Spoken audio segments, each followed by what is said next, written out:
welcome to our daily news program coming to you here on Canal Algérie. To the headlines.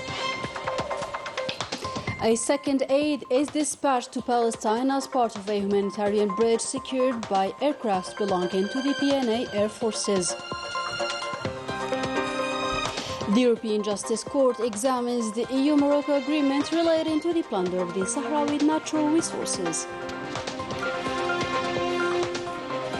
And the International Book Fair opens today in Algiers. Palestine and Africa are heavily present during this cultural event. Good evening and welcome back. First up in our news, the shipment of humanitarian aid continued on Monday night from Boufarik Air Base in the first military region and the takeoff runway at Tafraoui Air Academy in the second military region. This transport of aid to the brotherly Palestinian people is carried out via military aircrafts belonging to the Algerian Air Forces heading to El Arish Airport in Egypt. The shipment of all sorts of aid, including clothing and tents, is a reminder of Algeria's unconditional and unwavering solidarity with the Palestinian people.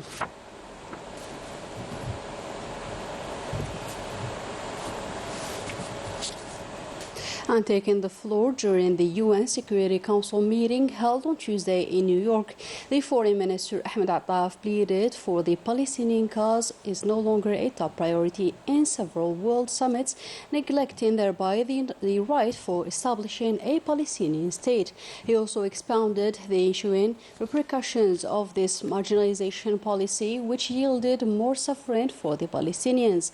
He called for a series of measures to settle the crisis, including the end of the current blockade and the cessation of the ongoing bombardments against civilians, in addition to deportation deemed as a serious crime. And on the sidelines of his participation in the Security Council high-level meeting, the head of the Algerian diplomacy held talks at the UN headquarters with his counterpart from the Republic of Indonesia, Retno Marsudi, during which they discussed the chaotic situation caused by the Zionist aggressions in the Gaza Strip. Ahmed Attaf also held discussions with his Dutch counterpart, Hanke Bruins-Slot, talks which focused on the situation in Palestine, notably in the Gaza Strip. The foreign minister then met with the Libyan minister in charge of the Foreign Affairs Ministry and International Cooperation in the Libyan government of the National Unity at Tahar al-Baour. They held talks which revolved mainly about the latest developments in the Libyan scene and those of the Palestinian cause. While the death toll of innocent Palestinians keep rising following the Zionist occupiers' ongoing bombardments, the international community remains silent in the face of these horrifying crimes committed against humanity. More insights with Melissa Kopash. Palestinians continue to be a subject to bombardments, a tragedy, a genocide and a crime against humanity that has been ongoing for the past 18 days. The Israeli army continues its war crime of collective punishment against the population of Gaza. The Israeli army declared that they will not allow a single drop of fuel into Gaza. That means that all the hospitals in Gaza will stop working in 35 hours from now. UNICEF reported that 130 children will die in the incubators in the hospitals because of lack of electricity. Hundreds will die because of lack of kidney dialysis. 18,000 injured people will not be able to receive proper treatment. Following the escalation of the situation, the Security Council gathered so as to deal with the Palestinian situation. The UN's General Secretary Antonio Guterres expressed his concern while denouncing the violation of human rights in Gaza and called for a ceasefire so as to soothe the suffering of Palestinians in the Gaza Strip.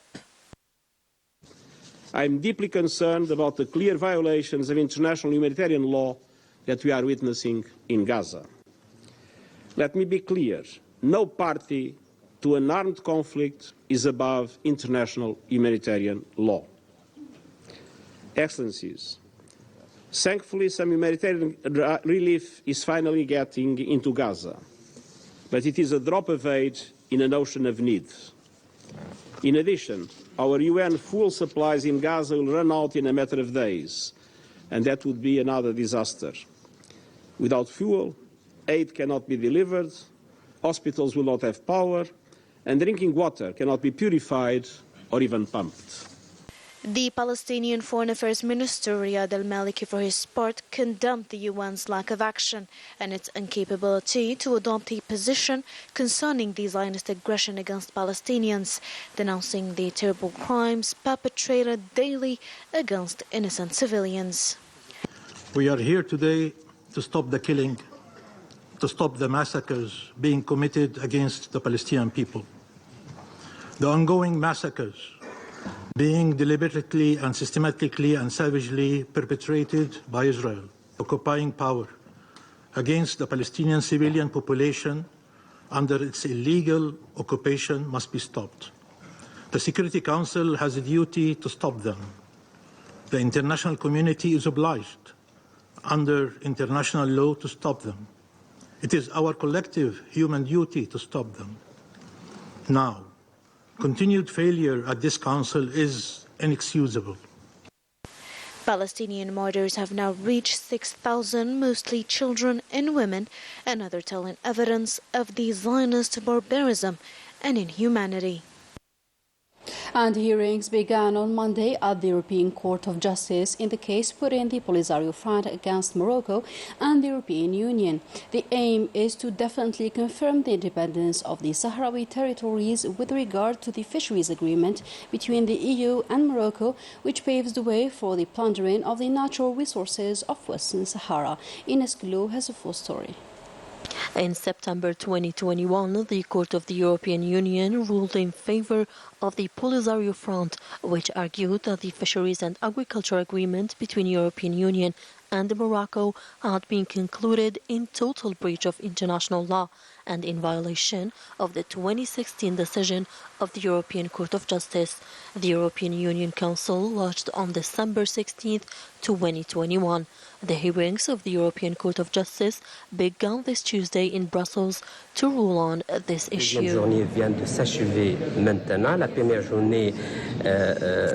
The second day of hearings has just ended, and regarding the first day, the judges had the opportunity to hear oral submissions from the Commission and the Council of intervening parties and the proceedings. They also listened to the Polisario Front's submission presented by its lawyer, Jules Devan. Présenté par l'avocat Gilles Dever.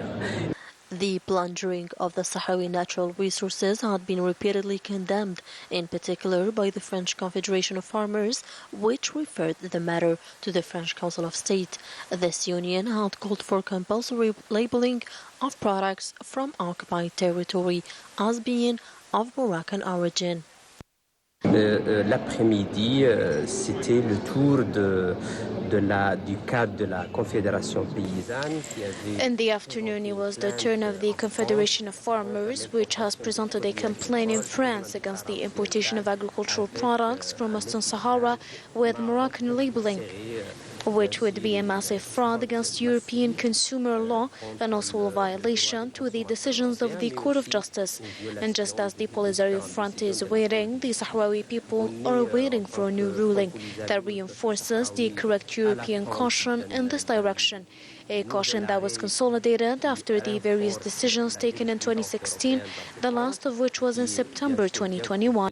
Bien établi après les différentes décisions en 2016, 2018 et la dernière septembre 2021. The Polisario Front, the legitimate representative of the Sahrawi people, has for many years been waging a legal battle to prohibit the plundering of the Moroccan occupiers' wealth and to put an end to the trade agreements concluded by the Moroccan occupier and Europe in violation of the international law.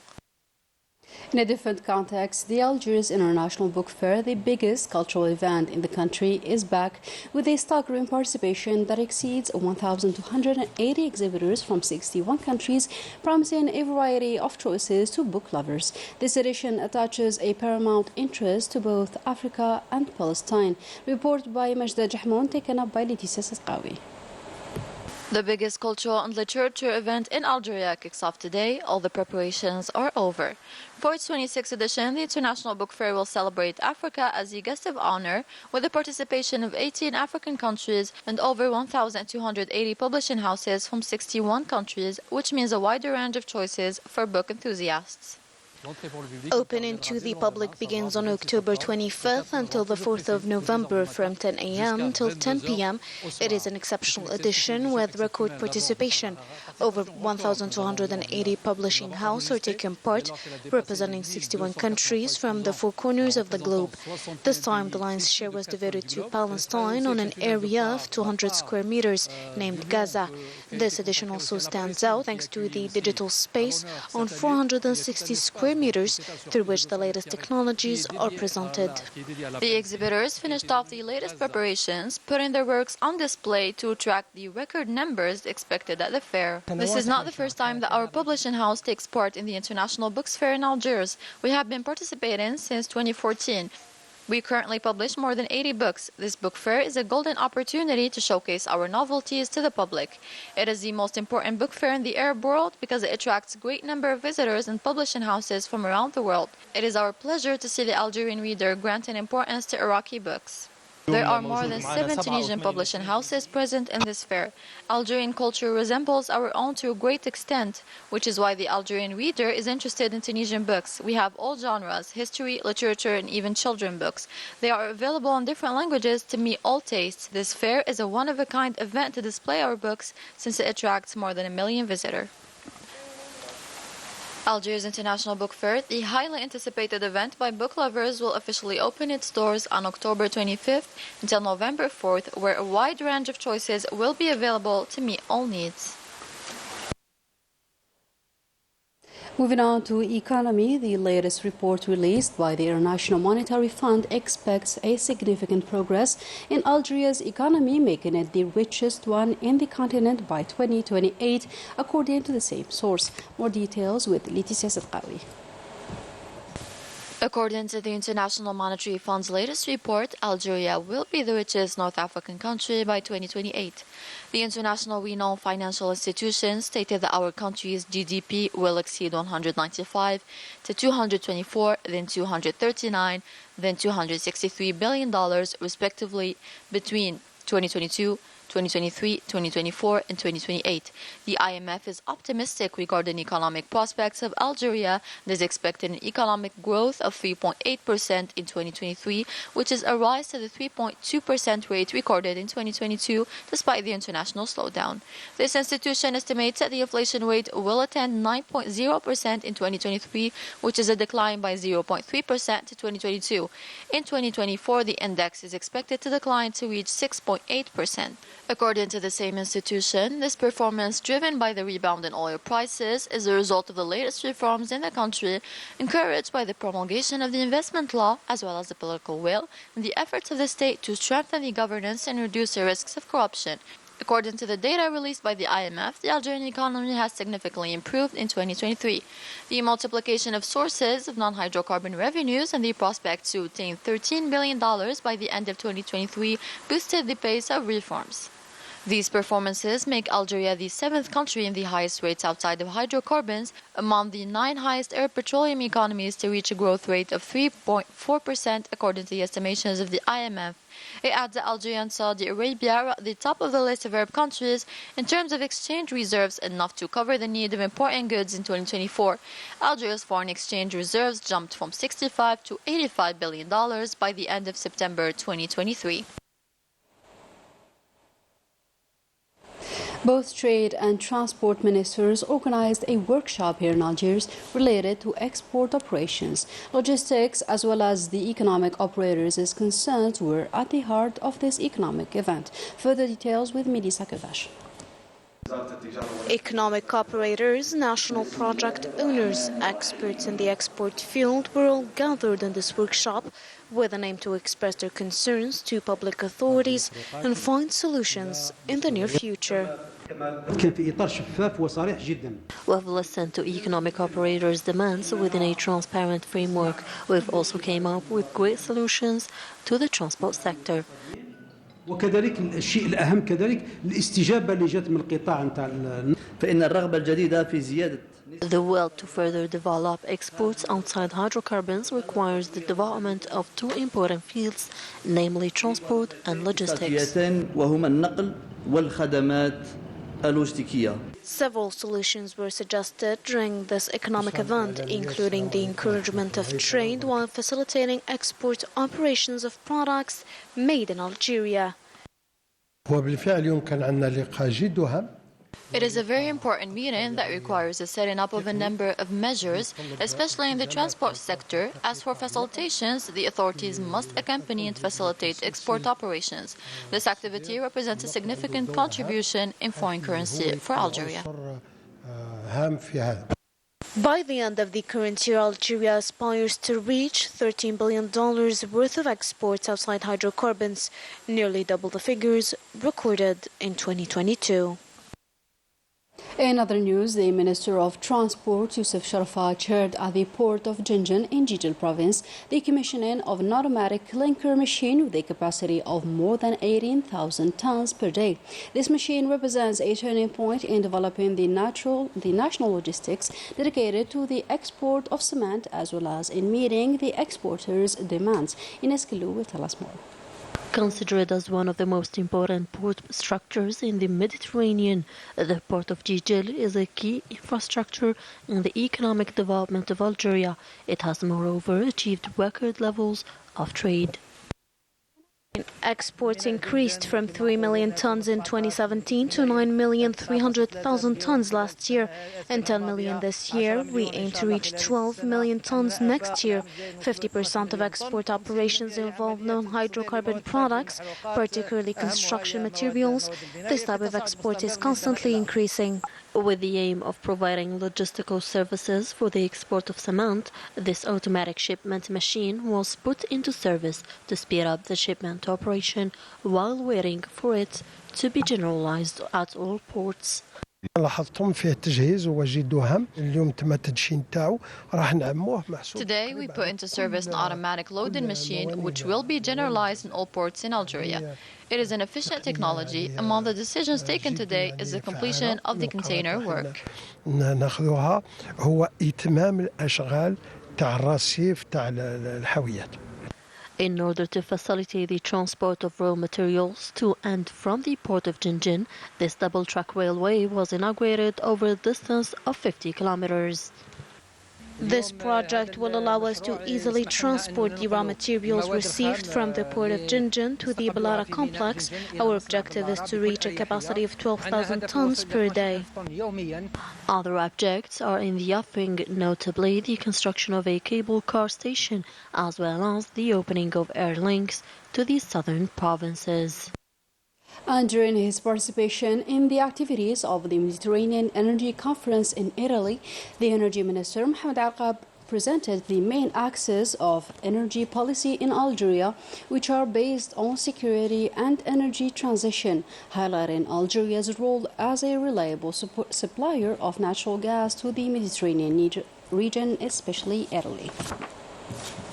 In other news, Major General Swede Mohammed El-Bashir, Central Director of Military Health Services at the Ministry of National Defense, chaired on Tuesday the opening of the 51st Medical Surgical Days of the People's National Military Health School El-Shahid Kadi Bakir in Ain Naja, which will last 2 days, and that in the presence of the health units, directors and specialists, civilian and military doctors from Algeria, as well as brotherly countries such as Tunisia, Saudi Arabia, Mauritania, Mali and Niger. The Major General underlined the great importance of organizing such events, which aim to exchange experiences and recommendations that contribute to developing efficiency and effectiveness of all fields of specialties. Moving on to the Sahrawi file, and in the refugee camps of Boujdour, the first meetings of cultural exchange for peace took place. Several countries participated and reiterated their full support for the Palestinian cause and called for an immediate cessation of the Zionist aggressions against the Palestinian people, and highlighted on the occasion that all peoples have the right for peace and freedom. And for their part, the students of the Higher School for Arts expressed their solidarity with the victims and martyrs of the Zionist aggression against the Gaza Strip in their own artistic way, and that via a fresco painting showing the Algerian people's solidarity with their Palestinian brothers.